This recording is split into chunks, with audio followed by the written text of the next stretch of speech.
శాంతి. 17/7/2026.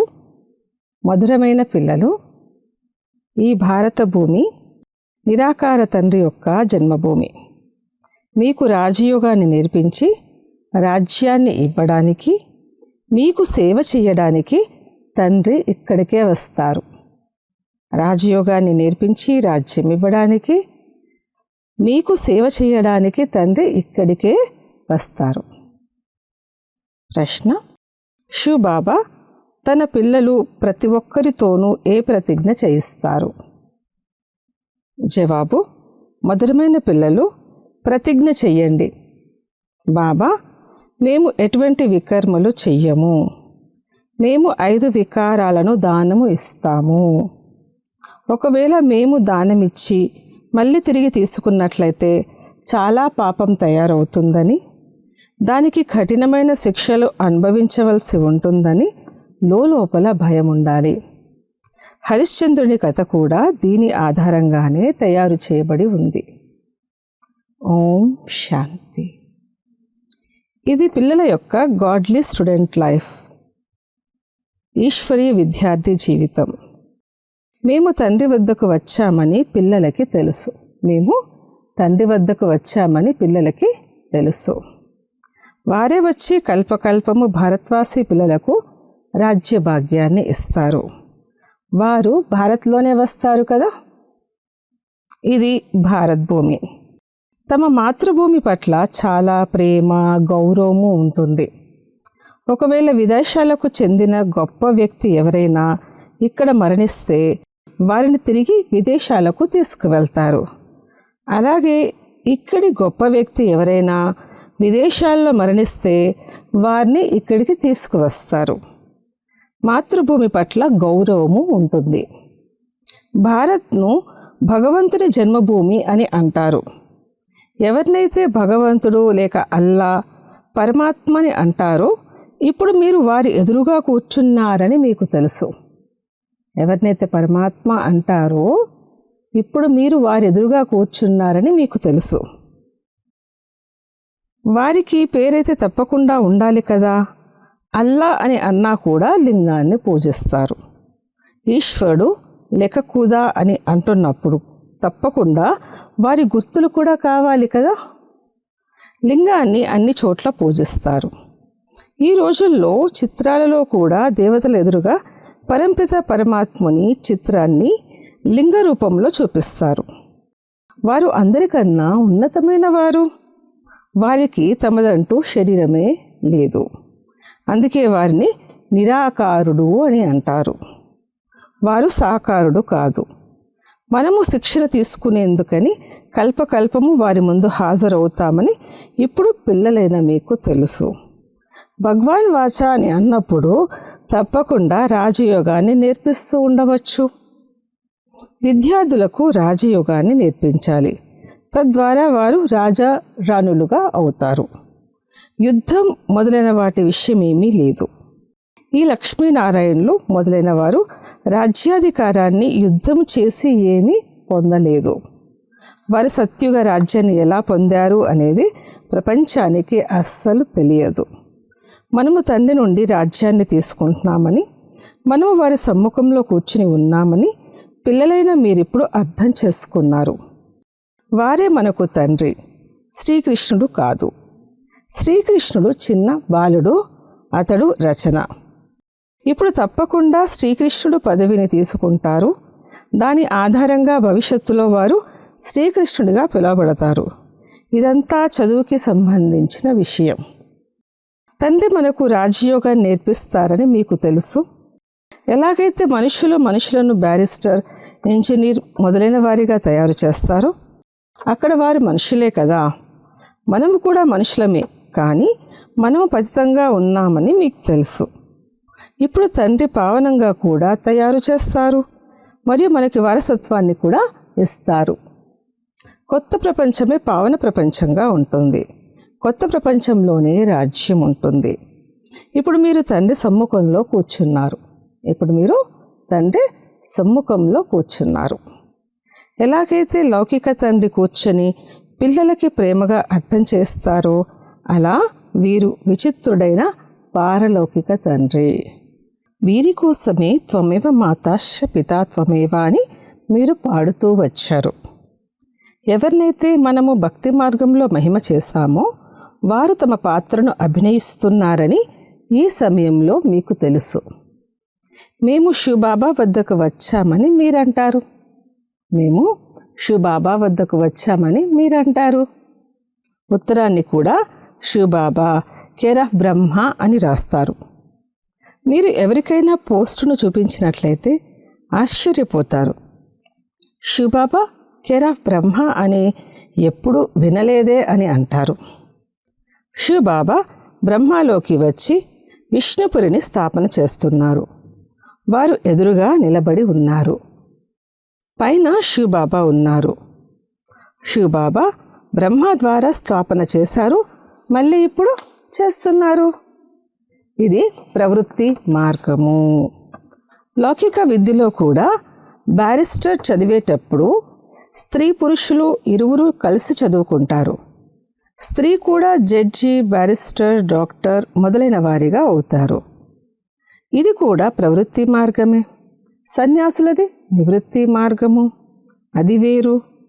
ఒకవేళ శంకరాచార్యుడు రాకపోయినట్లయితే పవిత్రత యొక్క అంశం మిగిలేది కాదని, భారత్ పూర్తిగా కాలిపోయి ఉండేదని కూడా బాబా అర్థం చేయించారు.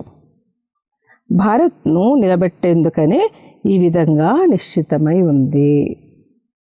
భారత్ చాలా పవిత్రంగా ఉండేది, తర్వాత అపవిత్రంగా అయ్యింది. ఇప్పుడు భారత్ ఎంత నిరుపేదగా ఉంది.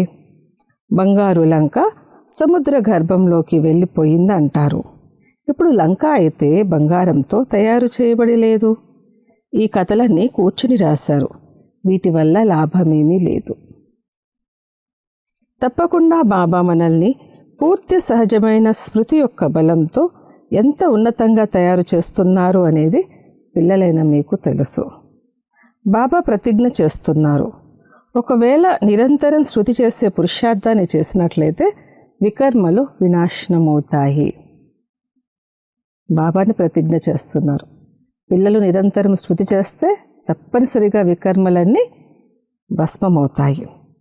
భక్తి మార్గంలో కూడా స్మృతి చేసే పురుషార్థం చేశారు కదా.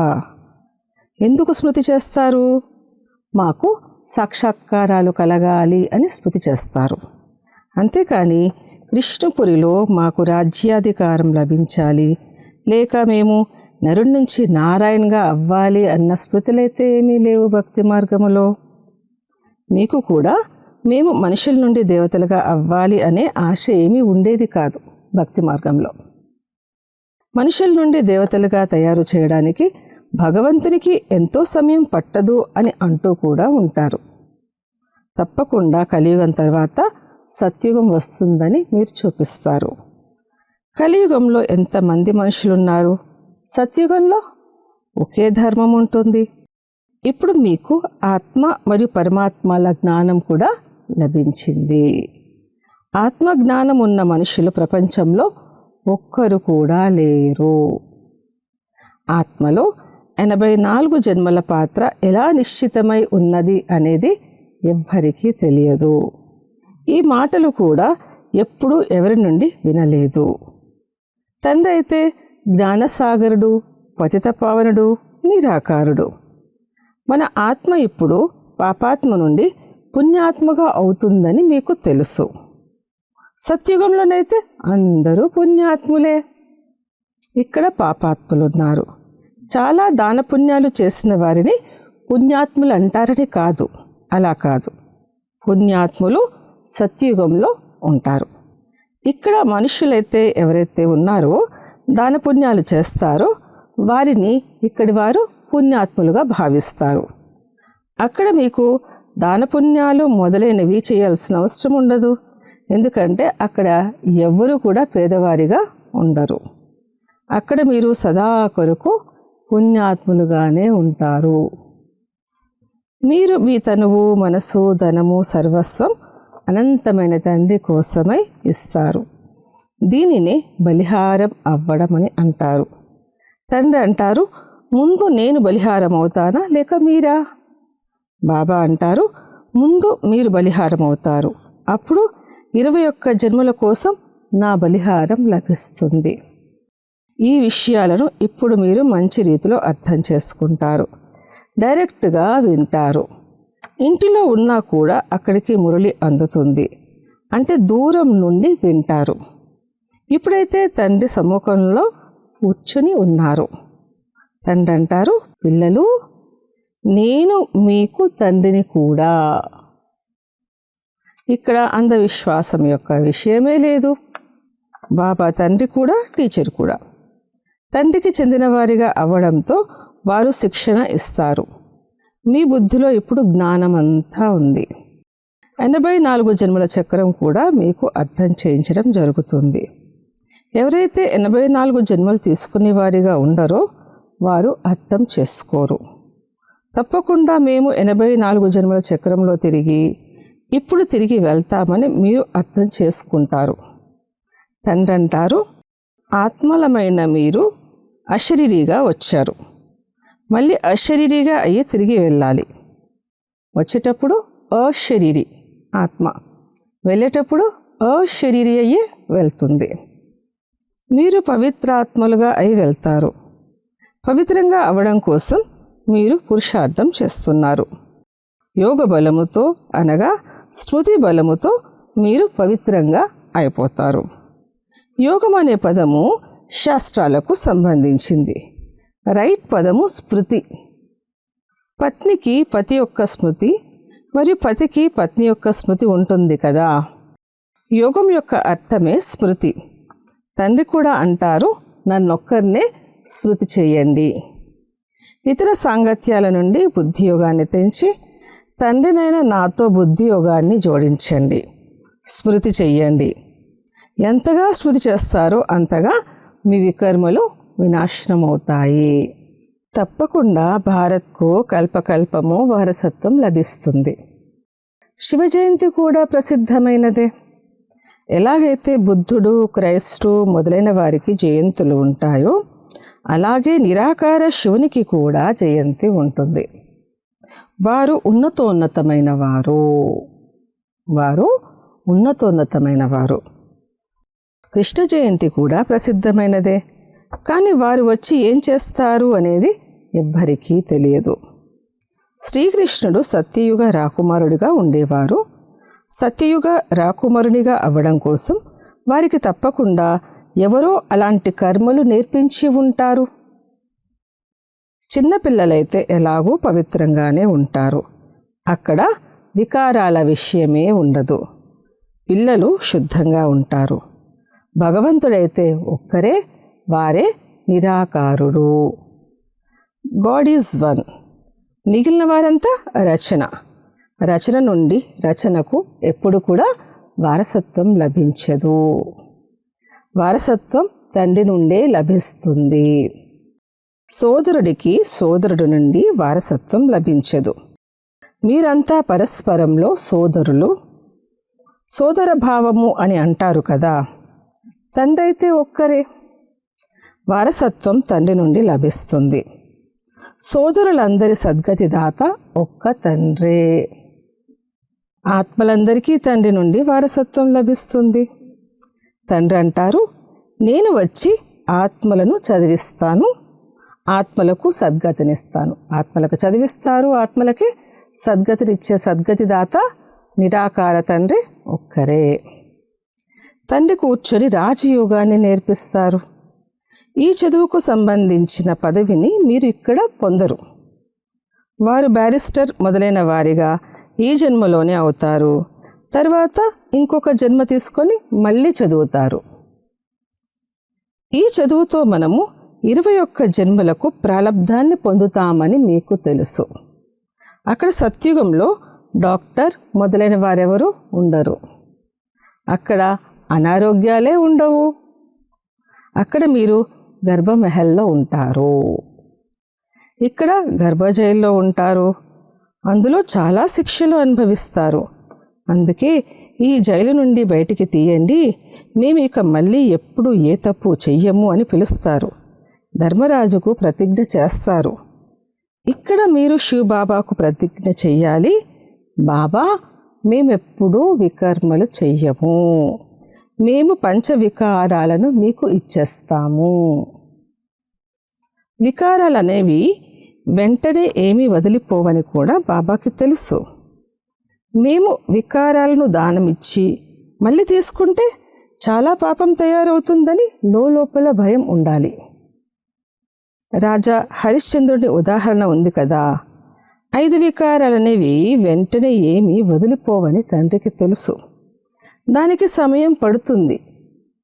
మీ కర్మాతీత అవస్థ తయారైనప్పుడు యుద్ధం మొదలవుతుంది. ఈ పంచవికారాలు పెద్ద శత్రువులు. వాటిలో కూడా ముఖ్యమైనది ఒకటి దేహాభిమానము. దానిని దానం చేయడం ఎంత కష్టము. స్వయాన్ని ఆత్మగా భావిస్తూ తండ్రినైనా నన్నే స్మృతి చెయ్యండి అని తండ్రి పదే పదే చెప్తున్నారు. కానీ అలా జరగటం లేదు. దేహాభిమానులుగా అవ్వడంతో కామం యొక్క దెబ్బ తగులుతుంది. దేహాభిమానము అన్నిటికంటే తీక్షణమైనది. దేహీ అభిమానులుగా అవ్వడంలోనే శ్రమ ఉంది.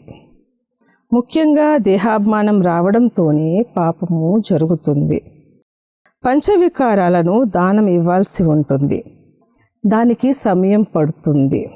ప్రియుడు లేకుండా ప్రేయస్సులు వెళ్ళలేరు. ముందు ప్రియుడు వెళ్ళాలి, తర్వాత ప్రేయస్సులు. ప్రియుడు వచ్చి ఆత్మలందరినీ తీసుకువెళ్ళాలి. కర్మాతీత అవస్థ తయారవ్వనంత వరకు పురుషార్థం చెయ్యాలి. దేహాభిమానం రావడంతోనే మళ్ళీ పొరపాట్లు జరుగుతాయి. బాబా దేహాభిమానంలోకి వచ్చి వికారాల్లో పడిపోయామని అంటుంటారు. తుఫాన్లైతే చాలా వస్తాయి.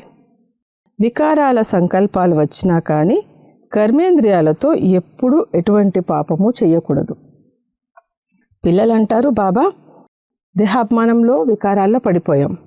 బాబా అంటున్నారు, సంకల్పాలు వచ్చినా కానీ కర్మేంద్రియాలతో ఎటువంటి పాపము చెయ్యకండి. మాయను జయించేందుకు ఎంత శ్రమించవలసి ఉంటుంది. తండ్రి అంటారు, ఒకవేళ వివాహితులైతే పవిత్రంగా ఉండి చూపించండి. అప్పుడు సన్యాసులు కూడా చూస్తారు. మీది ఎంత భారీ సంపాదనో చూడండి. తండ్రి చెప్పిన అనుసారంగా పవిత్రంగా ఉండడం అన్నది భారీ సంపాదన. పవిత్రంగా ఉండి చూపించినట్లయితే చాలా ఉన్నతమైన పదవి లభిస్తుంది. మీపై అందరూ బలిహారం అవుతారు. బాబాకి కూడా మహిమ జరుగుతుంది. పవిత్రంగా కూడా ఉండాలి, కానీ యోగము కూడా కావాలి. యోగంలోనే పదే పదే విఘ్నాలు కలుగుతాయి. దేహాభిమానం వచ్చేస్తుంది. పవిత్రంగా ఉంటారు, అది సరే. పవిత్రతతోనే పవిత్ర ప్రపంచంలో వారసత్వాన్ని పొందుతారు. కానీ మాయ కూడా మళ్ళీ తీవ్రతను చూపిస్తుంది. మాయ చాలా దాడి చేస్తుంది. ఇదంతా జరుగుతుందని తండ్రి కూడా అర్థం చేయిస్తారు. పిల్లలు ధైర్యాన్ని చూపిస్తారు, కానీ దానితో పాటు నిరంతర స్మృతి కూడా ఉండాలి కదా. అప్పుడే వికర్మలు వినాశనం అవుతాయి. ఎవరైతే రుస్తుంగా అవుతారో వారిని మాయ కూడా సతాయిస్తూ ఉంటుంది. స్మృతిలో కష్టం మీద ఉండగలుగుతారు. ఎవరైతే ఉండగలుగుతున్నారో వారిని అనుభవం అడగాలి. వారు ఏమి అనుకుంటున్నారు, ఎలా ఉండగలుగుతున్నారు అని అడగాలి. స్మృతిలో ఉండడంతో వికర్మలు వినాశనమవుతాయి. ఈ విషయం పూర్తిగా అతీతమైనది, కొత్తది. ఇక్కడ కూర్చున్నప్పుడు నష ఎక్కి ఉంటుంది. భగవంతుడు ఒక్క నిరాకారుడే, అంతేకాని శ్రీకృష్ణుడు కాదు అని కూడా అర్థం చేసుకుంటారు. వాస్తవానికి శ్రీకృష్ణుని కోసము రోలుకు బంధించారు, ఇది అది చేశారు అని శాస్త్రాల్లో రాశారు. అలాంటివి ఏమీ జరగలేదు. ఇది కూడా వారిని నిందించడము, అవమానించడము వంటిది. శ్రీకృష్ణునిలోనైతే ఎలాంటి అవగుణాలు ఉండేవే కాదు. అల్లరి చేయడం కూడా ఒక అవగుణం కదా. శ్రీకృష్ణుడైతే పూర్తిగా మర్యాద పురుషోత్తముడు, సర్వగుణ సంపన్నుడు అని వారి మహిమను పాడుతారు.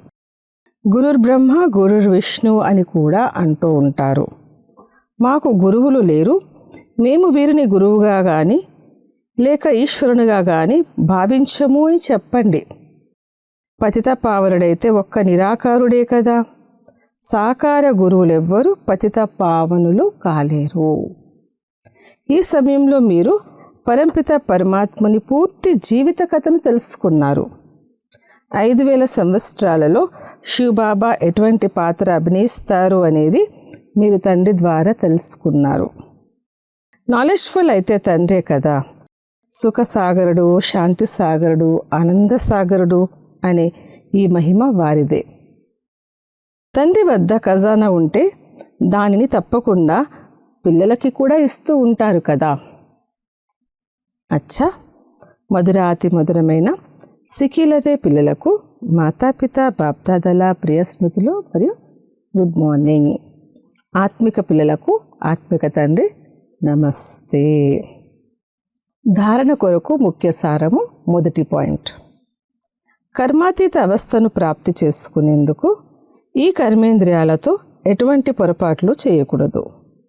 పవిత్రంగా ఉండడంతో పాటుగా శృతిలో కూడా దృఢంగా అవ్వాలి. రెండో పాయింట్, సదా పుణ్యాత్ములుగా అయ్యేందుకు తనువు మనసు ధనములతో తండ్రిపై బలిహారం అవ్వాలి. ఒక్కసారి బలిహారమైనట్లయితే 21 జన్మలకు పుణ్యాత్ములుగా అయిపోతారు. వరదానము, సహజ యోగాన్ని నేచర్ మరియు న్యాచురల్ చేసుకుని ప్రతి సబ్జెక్ట్లోనూ పర్ఫెక్ట్ భవ. ఎలాగైతే మీరు బాబాకు పిల్లలో అందులో ఎటువంటి పర్సంటేజ్ అనేది లేదో అలా నిరంతర సహజ యోగులుగా లేక యోగులుగా అయ్యే స్థితిలో ఇప్పుడు పర్సంటేజ్ అనేది అంతమైపోవాలి. అది న్యాచురల్గా, సహజ సిద్ధంగా మరియు నేచర్గా, స్వభావంగా అయిపోవాలి. ఏ విధంగా కొందరికి విశేషమైన స్వభావం ఉంటుంది. ఆ స్వభావానికి వశమై వద్దనుకుంటున్నా కూడా అదే విధంగా వ్యవహరిస్తూ ఉంటారు. అలా ఇది కూడా స్వభావంగా అయిపోవాలి. ఏం చేయను, ఎలా యోగం జోడించను అనే ఈ విషయాలు అంతమైపోవాలి. అప్పుడు ప్రతి సబ్జెక్ట్లోనూ పర్ఫెక్ట్ అయిపోతారు.